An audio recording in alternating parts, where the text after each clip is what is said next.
Holy shit, this episode was f***ing crazy. Alright, what's going on, guys? My name is Tyler, and today we're going to be talking about the finale / the conclusion of Invincible Season 1. It is very sad, but we are confirmed to get a Season 2 and a Season 3. And now today we're going to be talking about the conclusion and why Invincible Episode 8 was not only the best episode, but also was a perfect conclusion to Season 1, in my opinion at least. Now with that being said, ladies and gentlemen, let's stop trying to make this intro as long as possible. Let's just cut straight into the video, because we do have a lot to talk about.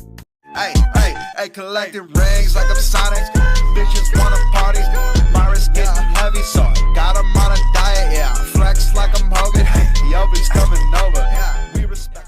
If there's one thing I learned from this episode, it's definitely fuck Omni-Man. All my homies hate Omni-Man, bro. Like, what the fuck is your problem?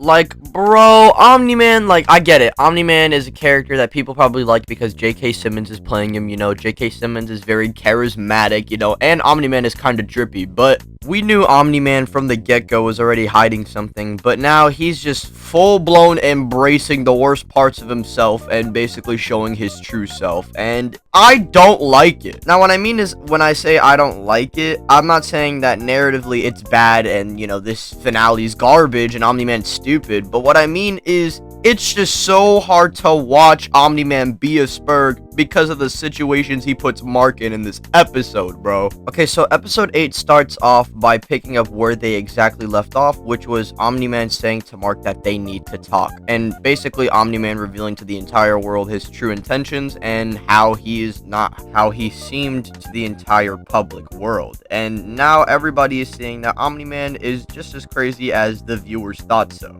And Omni-Man is just on his full demon time at this point. You know how I said how he was on his Homelander shit and stuff, you know, he's gradually building up this insane factor. However, I think now at this point, Omni-Man is even more insane than Homelander. However, Omni-Man does actually have a backstory, and we actually get some more insight of this backstory in the finale, which I actually kind of did predict. I'm not sure if I said it in the video, but I did know that we were going to get Omni-Man basically having a backstory, and then the viewers being like, oh, you know, it kind of makes sense. Plot twist, Omni-Man's race actually doesn't, you know, protect planets, they conquer them. So with that being said, Omni-Man was sent here to conquer them, and that's when he met Mark and his mother. When Omni-Man reveals his true self, we see him even calling his wife a pet, or Mark's mom a pet, which Mark does not take a liking to. How he sees humankind as disgusting and they're animals, he looks beneath them. And obviously Mark doesn't take a liking to this, so this leads into Mark facing off against Omni-Man. But what I really do appreciate is the in-character moments that happen in between this fight.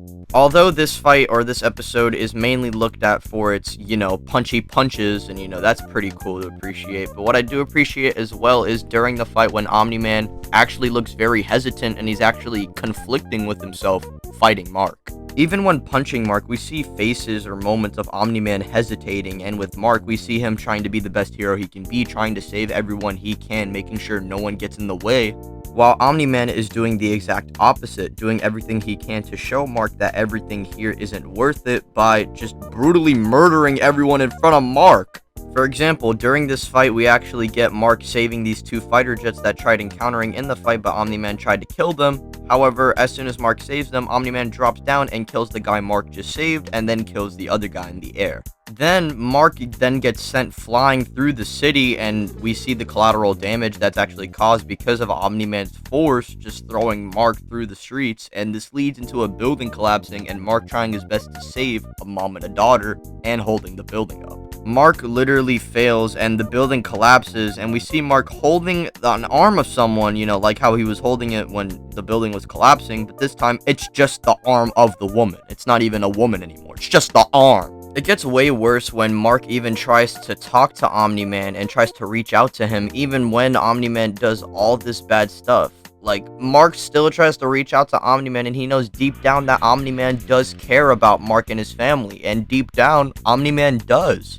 And Omni-Man knows it too, but, you know, at first he's not going to admit this and show this, and so this leads into Omni-Man still trying to convince Mark that this isn't worth and this isn't the life that he needs to live, and he proceeds to do that by making Mark kill everybody. You guys are probably saying how that wording's a little vague, and I'm gonna need to elaborate. Like, how did he force Mark to kill people? Well, basically what he did was Omni-Man grabbed Mark, And because Viltrumites are super strong and super durable, you know, Omni-Man forced Mark to basically stand in front of a speeding train, and due to the speed that it was going at, and due to Mark and Omni-Man essentially being walls in comparison, it was like running into a wall, and all those humans were brutally murdered because of Omni-Man. This scene by far is the most fucked scene in the entire show. Like, mentally, I was just like, I want to turn it off. Like, it's not because it was like borderline unwatchable, but it was because of how gory and brutal the scene was, in all honesty. I do like as well how the other Guardians were even considering going out there, even though they know they don't stand a chance. They are going to go in and try and help Mark, because Mark is their homie.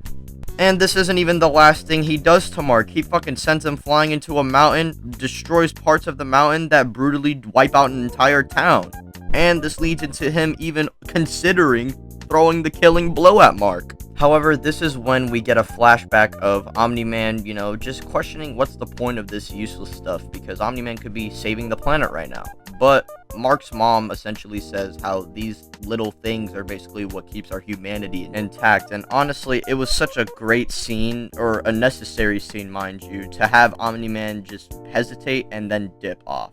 So the fight ends with Mark almost dying, but Omni-Man retreating and not killing him.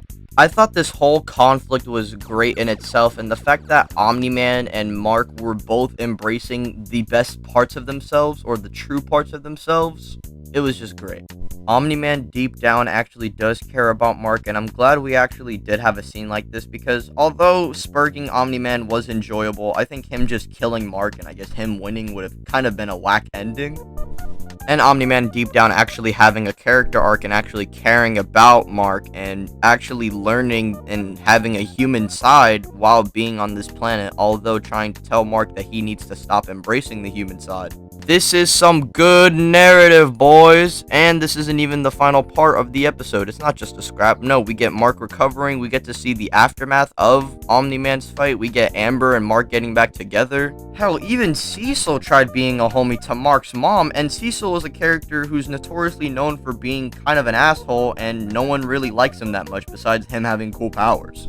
Overall, this episode was great, and I love as well how things aren't left unanswered. We get to see some things, you know, like the fodder villains that Mark fought over the course of his hero journey. We get to see what they're doing currently. Titan is the new big boss, and we get even the guy who fell through the volcano actually having an army.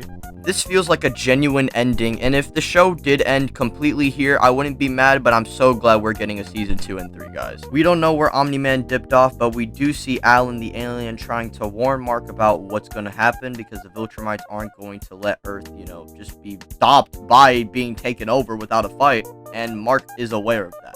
And the episode ends with Alan asking what is high school, which is godly. So what did you guys think about this episode? Did you like it? Did you hate it? If you hated it, like, don't even watch my video and just leave, bro. Like, how did you hate this episode? This is the best episode in all of Invincible, honestly, and one of the best conclusions to a show I've witnessed. Now, go and like the video, subscribe if you are new, please, that is greatly appreciated, and hit the bell icon, that way you are notified and updated when I upload. Follow me on Twitter, and that will be linked in the description, and I'll see you guys in the next one. Peace out, bye.